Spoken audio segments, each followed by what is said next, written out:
that after the COVID-19 pandemic, now the new pandemic we are dealing with is the pandemic of lies. Yeah. It's the pandemic of lies. You know, people stand up and they say things that they think make sense. You know, I've been looking at politicians, and fortunately I have the opportunity of having served in cabinet. I know how a budget is drawn, and I know how much money we have in our resources to draw a budget. When a political leader, a national leader tells people, I will put aside 150 billion for market women, I'll put aside 50 billion for boda boda, I'll put aside 100 billion for this. I know how much our budget is and the projected growth of our budget. That time you have not talked about the amount of money that you are taking to counties, you have not talked about transfers for the education sector and so on. Where are you going to get that money to provide that kind of service? You're just lying to those people because you are telling them things they want to hear. And because they won't ask you questions, you just get along with it. You know, when you keep saying this deep state, who is that?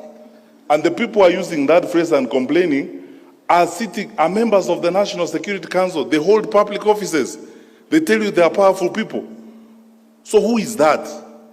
You know, this facade and stories that are being coined and being bandied around, just so that people create excuses and they camouflage around things that don't exist to survive, or create excuses and pathways of lying and carrying the public along with them.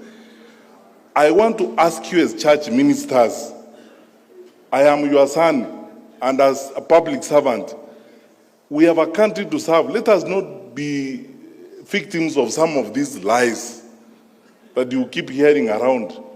But things that just don't make sense even to a fool. How will you tell people? Yeah. How will you stand up? I'm asking you. How, Bishop, how will you stand up in public and tell me, who is that? And then you don't even have the courage enough to take a decision and say, okay, because I don't agree with the Attorney General and all these people, me, I'm not going to be party to you.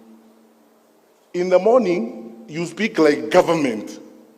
In the afternoon, you speak like opposition. You see, the question, let's be honest.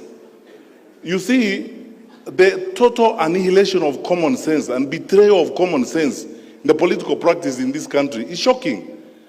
When you tell people about there being who is that? What is that deep state? The Inspector General who seated here?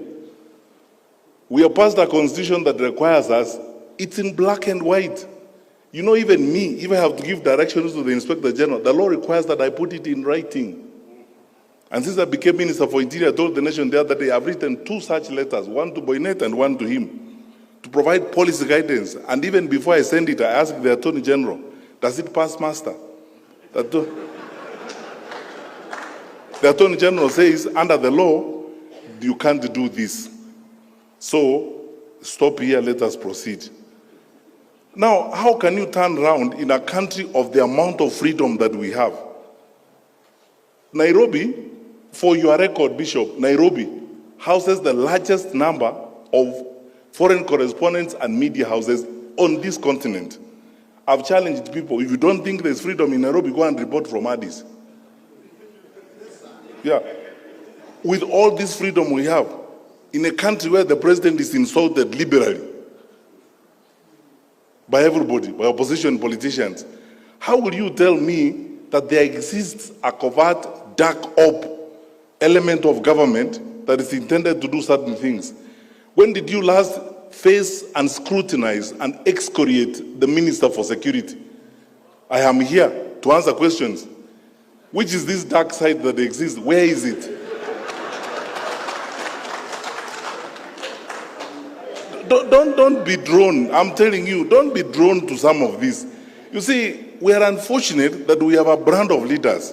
I told you earlier that the narrative we need to be discussing about the future of our country is how we handle corruption and how we create an integrity system of managing our country so that the resources God has given us can benefit our children and our children's children. Now, instead of having that conversation, the artists, the political artists who want to avoid that conversation, they come up with all manner of excuses. Oh, there are people who hate me called deep state, and you sit with them daily. So when do they become deep? When they are with you or when they are not with you?